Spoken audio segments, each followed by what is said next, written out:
अस्सलाम वालेकुम, मैं हूं शाहिद हुसैन। इस वक्त सिंध हाई कोर्ट में मौजूद हैं हम। Chief justice Sindh high court की अदालत में आज कराची और हैदराबाद डिवीजन में बल्दियाती इंतखाबात का दूसरा मरहला, इस मामले की समाअत हुई। आज न सिर्फ सूबाई हुकूमत बल्कि इलेक्शन कमीशन और दीगर इदारों का जो बल्दियाती इंतखाबात ना कराने के हवाले से जो उनके इरादे हैं वो मुकम्मल तौर पर सामने आ चुके हैं। कमरा अदालत में क्या कुछ हुआ उसकी सारी तफसीलात बताएंगे और उसके बाद फिर सूबे में पुलिस भी जो है सूबाई हुकूमत के जो मौक़िफ़ की तायीद करती हुई नजर आ रही है, यानी कि अदालती अहकामात के बावजूद जवाब जमा नहीं कराया गया और ना ही कोई सीनियर अफसर उस मामले में पेश हुआ। क्या वजह थी वो सारी तफसीलात आपके सामने रखेंगे। अमीन अनवर मेरे साथ मौजूद है। आज हम तमाम जो दोस्त से कोर्ट रिपोर्टर्स कोर्ट रूम के अंदर मौजूद थे। अमीन, आपका बहुत शुक्रिया। कोर्ट रूम के अंदर आज वो माहौल था जो एक बहुत पहले चीफ जस्टिस हम देखते थे जब केसेस की समाअत करते थे तो काफ़ी संजीदगी और बरहमी का इजहार करते थे, यानी कि गफलत और लापरवाही इदारों की तरफ से सामने आती थी। 6 बार तकरीबन मुसलसल जो इंतखाबात की तारीख दी गई और उसके बाद फिर अचानक मुलतवी किया गया।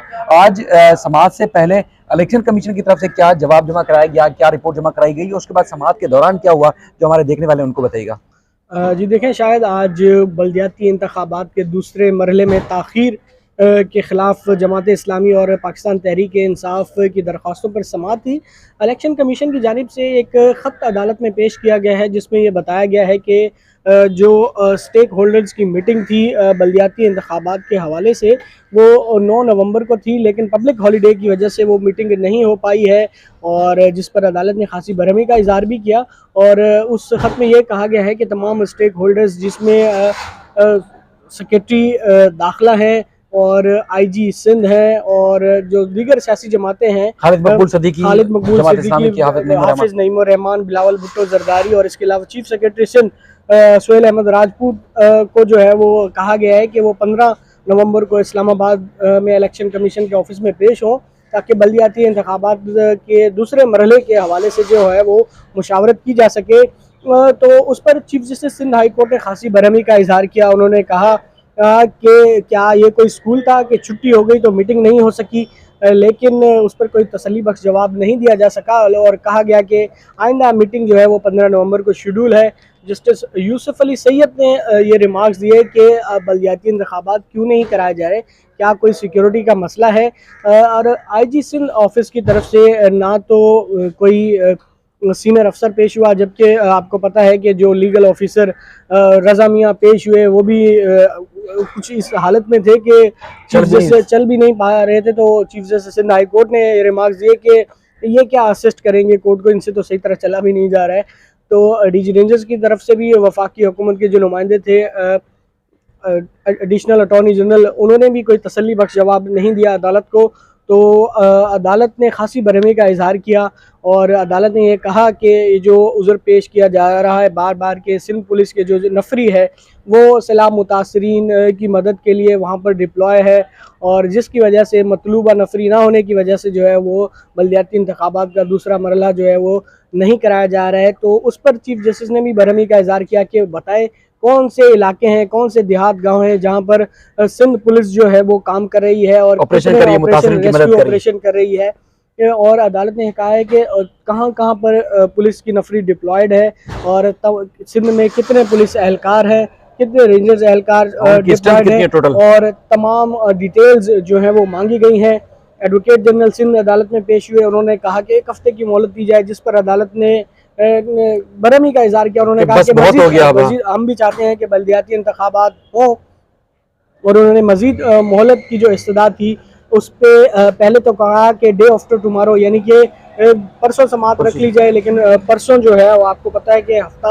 और एतवार सिंध हाई कोर्ट में जो है वो मामूल के केसेस की समाअत नहीं होती, तो लिहाजा 14 नवंबर को अब मज़ीद इस केस की समाअत रखी गई है और उस पर अदालत ने आईजी सिंध और डीजी रेंजर से जो नफरी है उससे मुतालिक तफसीलात। अच्छा, उसमें कोर्ट रूम में जब इलेक्शन कमीशन की तरफ से जवाब जमा कराया जा रहा था तो उस वक्त अदालत ने बार बार पूछा कि कौन कौन से इलाके हैं या कौन कौन से डिवीजन है जहां पर इलेक्शन होना है, तो बताया गया कि कराची और हैदराबाद डिवीजन में होना है। तो उन्होंने कहा कि हैदराबाद डिवीजन में कौन कौन से इजला आते हैं जिसमें मटियारी, ठट्टा, और तो उसमें अदालत ने उनकी आबादी और बताया, चीफ जस्टिस ने खुद रिमार्क्स दिए कि अगर मटियारी के इलाके में जो उसकी आबादी है उस हिसाब से तो 1000 पुलिस एहलकार चाहिए होंगे, तो फिर इस तरह की गफलत क्यों की जा रही है, क्या वजह है? देखिए, शायद आपको भी मालूम है कि हुक्मरान जमात और अब इनकी जो इत्तेहादी जमात है MQM, वो दोनों पार्टियां इंटरेस्टेड ही नहीं हैं बल्दियाती इंतखाबात का दूसरा मरहला कराने के लिए। और आपको पता होगा कि सिंध पुलिस की जो नफरी है वो इस्लामाबाद तो भेज दी गई है लॉन्ग मार्च को रोकने के लिए,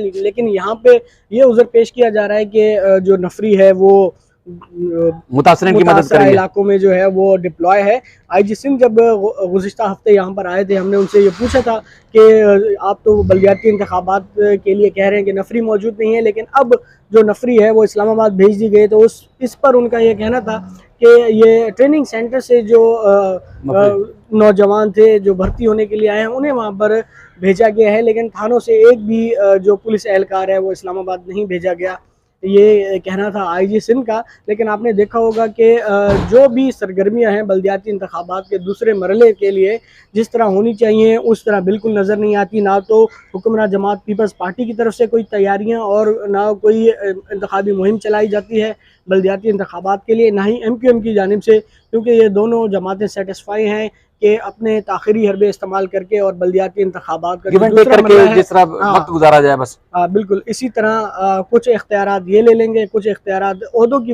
आप समझिए कि बंदर बांट करके मामला चलाए जाएंगे, लेकिन बल्दियाती इंतखाबात कराने में तो सिंध हुकूमत इंटरेस्टेड नजर नहीं अदालत आती। से भी अगर बार बार रिजू किया है, तो PTI ने रिजू किया है और जमात इस्लामी ने रिजू किया है, तो अब आपको क्या लग रहा है कि जिस तरह DG रेंजर्स ऑफिस से पूरी रेंजर्स की स्ट्रेंथ मांगी गई है, उसकी कितनी तादाद है, कहाँ का डिप्लाई है, उसकी तफसीलात पेश की जाए, और उसके अलावा सिंध पुलिस से भी तफसीलात मांगी गई है कि पुलिस की असल तादाद कितने हैं, कौन कौन सी जगह पर कहाँ कहाँ कितनी पुलिस जो है नफरी उसकी तैनात है, उसकी तफसीलात जमा कराई जाए। तो अब आपको क्या लग रहा है कि हुकूमत सिंध या इलेक्शन कमीशन अब फंस चुकी है, क्योंकि अदालत को तो जवाब देना पड़ेगा कि बल्दियाती इंतखाबात मुलतवी अगर करा रहे हैं तो असल वजह क्या है इंतखाबात मुलतवी कराने की, क्योंकि बहाना तो सिक्योरिटी का बनाया जा रहा है। तो देखिए जब डिटेल आएगी तो तमाम चीज़ें खुल के सामने आ जाएंगी कि सिंध पुलिस की स्ट्रेंथ कितनी है और नफरी कहाँ कहाँ डिप्लॉयड है, रेंजर्स की कितनी नफरी है और कहाँ कहाँ डिप्लॉयड है। इनका ये उज़र तो बिल्कुल ख़त्म हो जाएगा कि सैलाब मुतासरा इलाकों में ये इनको बताना पड़ेगा कि कितनी नफरी जो है वो तैनात है, कहाँ कहाँ पर तैनात है। ये तमाम चीज़ें जो है वो अदालत के सामने जब आएंगी तो अदालत को फ़ैसला करने में मेरा नहीं ख्याल कि कोई वो हिचकिचाहट महसूस होगी। तो यकीनन अब स्टेक होल्डर्स की मीटिंग का एक बहाना है जो 15 नवंबर को रखी गई है, तो उसमें लगता है कि शायद कुछ जो है वो ताख़ीर हो सकती है। लेकिन ये जो सिंध हुकूमत की तरफ से जो उज़र पेश किया जा रहा है नफरी का, मुझे नहीं लगता कि अब ये मज़ीद उज़र जो है वो काम कर पाएगा। इनको कोई नया हरबा अब लाना होगा ताकि अदालत को किसी तरह मुतमिन किया जा सके और बल्दियाती इंतखाबात का ये जो दूसरा मरहला है इसे किसी तरह टाला जाए। चलिए अमीन, आपका बहुत शुक्रिया। वैसे अब ये बड़ी एक संगीन सूरत हाल हो चुकी है कि एक बल्दियाती इंतखाबात का मरहला है और इंतखाबात होने के जो है आ नहीं रहे, इंतखाबात जो है होने का नाम नहीं ले रहे, और बार बार जो है दो बड़ी जो सियासी जमातें हैं उनकी तरफ से अदालत में टाइम मांगा जा रहा है, और बीच में जो शोल्डर इस्तेमाल किया जा रहा है, यानी कि जो कंधा इस्तेमाल किया जा रहा है वो इलेक्शन कमीशन का। अब अदालत ने ना सिर्फ पुलिस रेंजर्स बल्कि जो सूबाई इलेक्शन कमीशन के हेड हैं उनको भी तलब किया है ज़ाती तौर पर कि 14 नवंबर को यानी कि पीर को रोज़ आके पेश हों और अदालत के सामने वजूहात रखें कि बल्दियाती इंतखाबात क्यों नहीं हो पा रहे। मज़ीद इस सिलसिले में जो भी अपडेट्स होंगी आपके सामने रखेंगे। अपना ख्याल रखिएगा। अल्लाह हाफ़िज़। बाकायदा तौर पर रेंजर से जवाब मांगा गया था पुलिस से, तो क्या हुआ कोर्ट में? वो आज पुलिस ने जो कारकर्दगी है वो बता दी कि एक ऑफिसर भेजा था, वो SP रैंक का था, जिसको ना बात करने है उसको पता है मैं बात कर सकता हूँ ना खड़ा हो सकता हूँ। तो कोर्ट उस पर बराम हुई और उन्होंने कहा कि भाई IGP या इक्विवेलेंट रैंक का बंदा पेश होगा नेक्स्ट डेट पर 14 तारीख को, और ये भी बताएगा कि सिंध पुलिस की स्ट्रेंथ कितनी है, और ये भी बताया रेंजर वालों को भी कॉल किया है, DG रेंजर या इक्विवेलेंट ऑफिसर सिंध के इलेक्शन कमीशन का जो मेंबर है उसको भी कॉल किया है 14 तारीख के लिए। कोर्ट ने सख्त डायरेक्शन दिया है कि सुप्रीम कोर्ट की आर्डर की जो है कंप्लायंस होनी चाहिए, एनी हाउ इलेक्शन होने चाहिए हैदराबाद डिवीजन और कराची। Thank you sir.